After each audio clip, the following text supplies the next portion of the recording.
Welcome to Legally Green, the podcast on sustainability's formative effects on law.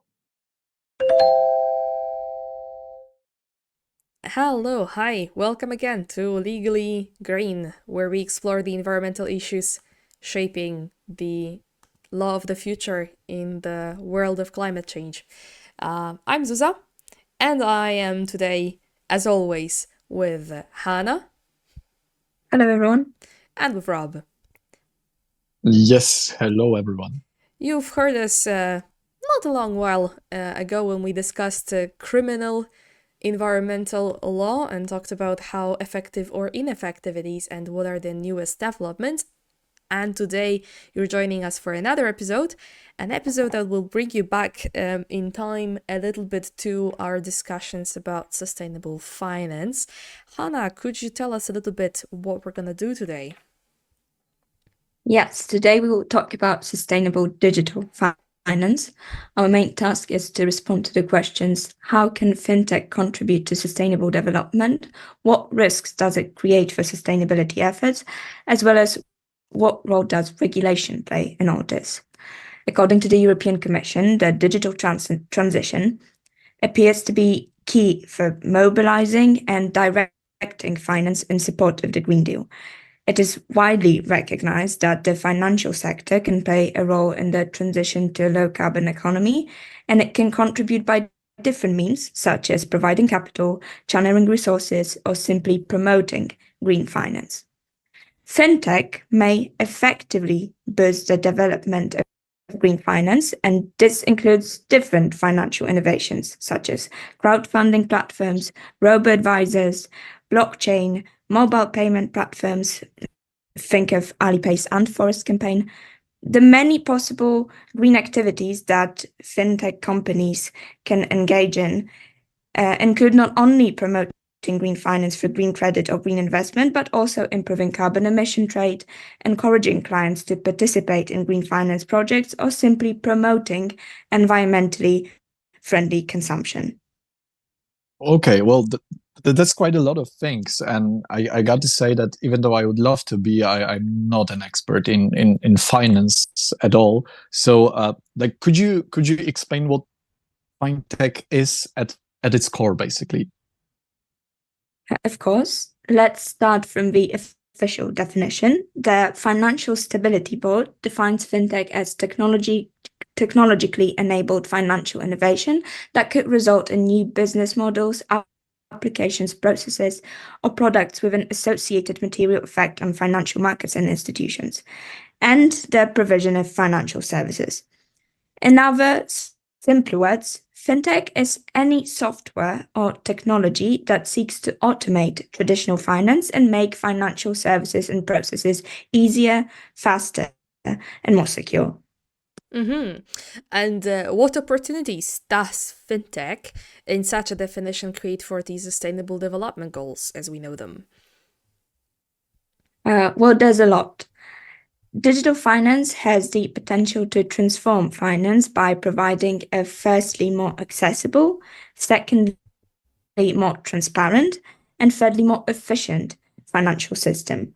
When it comes to the first advantage, accessibility, fintech holds many promises because it can reduce transaction costs and make finance more accessible to the underserved communities. For instance, thanks to the use of digital technologies, fintech companies can provide banking services at a lower cost than the traditional banks, and they increase competition in the financial market. As of now, the traditional financial system leaves many people underserved, and digital finance can bridge these gaps by providing financial services to those who were previously excluded. The unbanked or underbanked shares of the population are the people that I'm speaking about here. While traditional finance is often limited to those with access to traditional banking services and an appropriate credit history, virtual banks, for example, are more often open to anyone with an internet connection. And what is crucial is that financial inclusion cuts across all three pillars of sustainability. One should realize that the inaccessibility of traditional finance is not only detrimental to the social facet of sustainability, but also the environmental one. The high costs of capital in traditional finance reduce investments in low carbon technologies, which then only slows down our progress in reducing carbon emissions. What do you mean by high costs of capital? For example, conventional financing models such as infrastructure funds are not accessible to a wide range of investors. Developing countries, for instance, remain in a climate finance trap that is exacerbated by high costs of finance. Therefore, innovative financial solutions and policies are needed to increase investment in renewable energy in developing countries that do not have access to them as of now because they are simply too expensive to take up.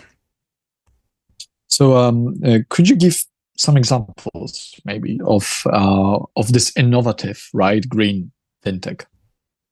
Sure. Examples of green fintech include startups specializing in green digital payments, crowdfunding platforms with a sustainable approach, or green digital investment solutions.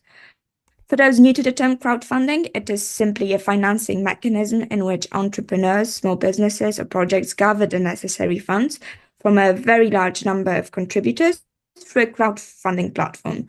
The main advantage of crowdfunding platforms is the fact that they have lower fixed and transaction costs than larger financial institutions. Moving on to the transparency benefit that I mentioned earlier, fintech can make it easier to track and monitor ESG factors. You might remember our discussions about sustainable finance in the previous episodes and the crucial importance of transparency, how the success of sustainable finance is ultimately dependent on accurate and comparable data.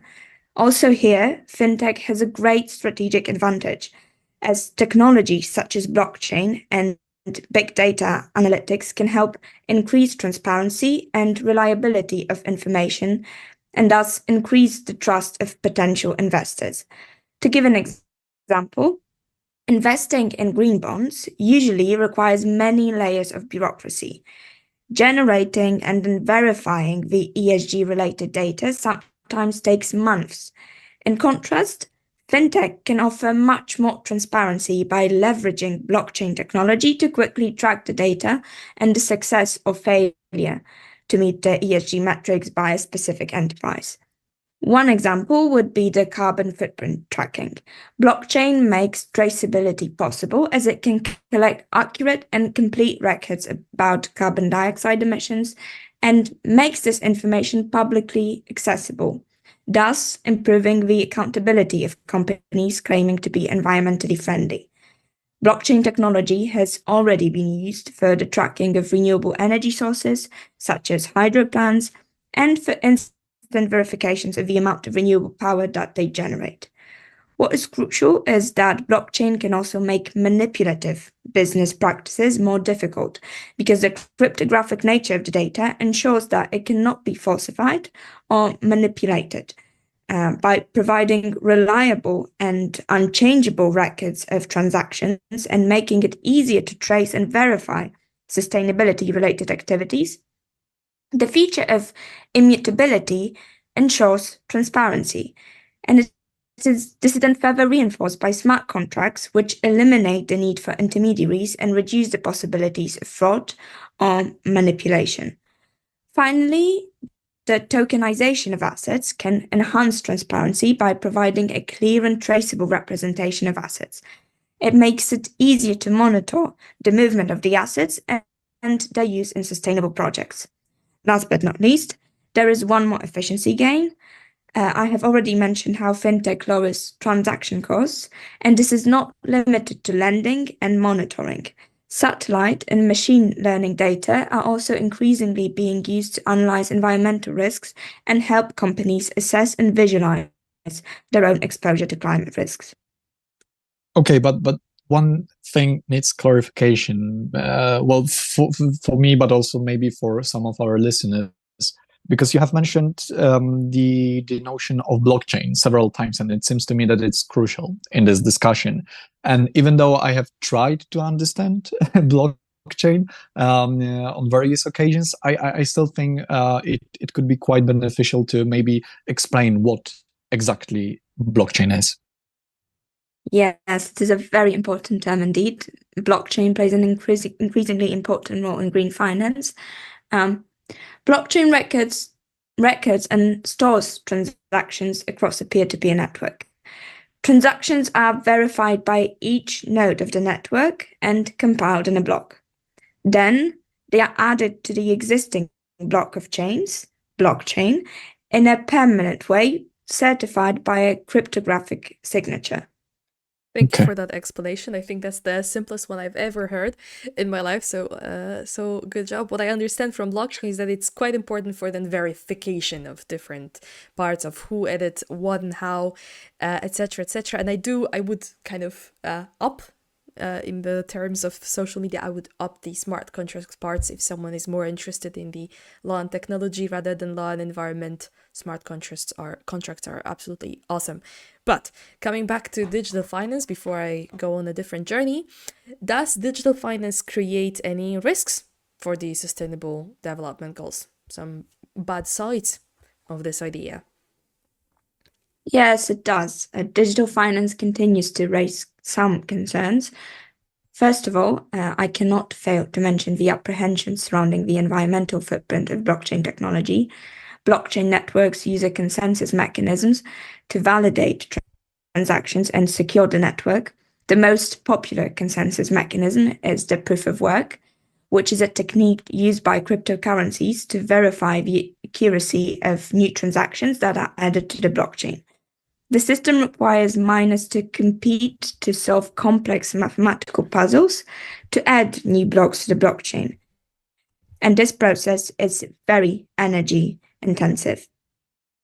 To illustrate this, according to the figures provided by the University of Cambridge Centre for Alternative Finance, the annual energy consumption of Bitcoin is more than the annual electricity consumption of Argentina or the Netherlands. The widespread reliance on fossil fuels to power those mining facilities only adds to environmental concerns. Moreover, fintech is not equally promising for all societal groups, as those with no access to the internet or operator services cannot benefit from innovation-based growth in digital finance, in contrast to the groups with developed infrastructure. And it should be noted that half of the world's population is still not connected to the internet. Finally, the potential for technological failure or cyber attacks can undermine the security of digital finance. Okay. Yeah. Luckily, Elon Musk comes at rescue in in the matter of connecting people to the internet. So maybe this will change. But yeah, of course, get the idea. And indeed, especially those statistics about the energy consumption, I was quite shocked when you mentioned that it can be equal to the whole state's energy consumption when we talk about mining Bitcoin, etc. But I wanted to ask a question because I was wondering what are the goals of a specific instrument, which I know that exists, the regulation of digital finance, in view of the risks and opportunities that they create for SDGs? A very good question. Well, the green fintech scene is still developing. It's developing rapidly. Regulatory frameworks for fintech are still in the early stages of development. However, there is a growing consensus that we need regulation, that regulatory frameworks are necessary and should aim to strike a balance between promoting innovation that we do not want to stifle, that's for sure, but also the goal of safeguarding sustainability by ensuring compliance with ESG standards. Mm-hmm. Absolutely. And what is the state of the art in the EU's regulation of digital finance, considering how rapidly it all develops and with all the technological insights? So how does this instrument facilitate, or maybe it doesn't, the achievement of the Sustainable Development Goals? In the EU, there is a twin drive towards sustainability and digitalization, which became a central issue in the EU's policy agenda. And as a result, not only do we have the Sustainable Finance Action Plan that we discussed in the previous season of the podcast, but also the digital finance strategy. The latter is mentioned for the first time in our podcast and is a response to the digital transformation in the financial sector. It is a response aiming to support fintech innovation while still regulating its risks. It aims to establish a comprehensive regulatory framework for the adoption of distributed ledger technologies, DLTs for short, and crypto assets in the financial sector. Okay, but what does the package consist of specifically? Firstly, there is DORA, the Digital Operational Resilience Act, which sets uniform requirements for the security of network and information systems of companies and organizations operating in the financial sector, as well as critical third-party service providers whose services they rely on. The regulation is supposed to prevent and mitigate cyber threats. It is supposed to ensure that the financial sector can stay resilient even through severe operational disruptions. Secondly, we have the famous MiCA, which governs the issuances and provision of services related to crypto assets and stablecoins. The regulation covers crypto assets that are not currently regulated by existing financial services legislation, which includes asset reference tokens, electronic money tokens, and crypto assets that are not considered any of the two. Nevertheless, what bears emphasis is that MiCA excludes decentralized finance, known as DeFi, and in a huge industry, MiCA also does not cover security tokens or crypto asset finance. And as a consequence, a very large part of the DeFi space remains unregulated. The third pillar of the digital finance strategy is the DLT pilot regime, which aims to implement pilot market infrastructures for the issuance, trading, and settlement of security tokens using the distributed ledger technology, and also modifies the definition of financial instrument under the pre-existing directives to include those based on DLT technology. The DLT pilot regime is a regulatory sandbox. It is a controlled environment in which DLT market infrastructures can develop and test their DLT-based businesses and their business models for a period of at most 6 years.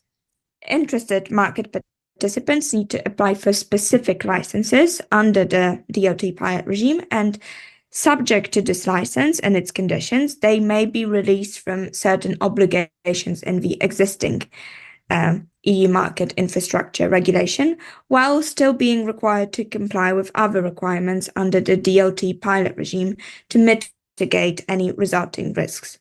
It is therefore not an unregulated space, but rather a controlled environment in which market participants can experiment with new technology, but under the scrutiny of supervisory authorities. But are there any regulation-related controversies? Like, does the regulation measure up against the complexity of all the sustainability challenges that we discussed during our podcast? The regulatory landscape for the combination of green finance and digital finance is still evolving. As I've explained, digital finance gives rise to both opportunities and risks for the sustainability efforts, which is why its regulation must be suitable to the complexity of the relationship between the two. The regulation that we need must be adaptive and facilitate the development of sustainable finance without compromising the goal of creating rules that provide security and stability on financial markets.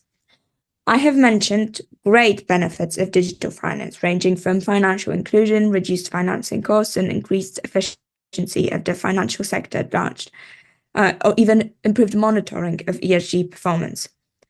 Consequently, we do need to let the digital finance propel us forward in our sustainability endeavors.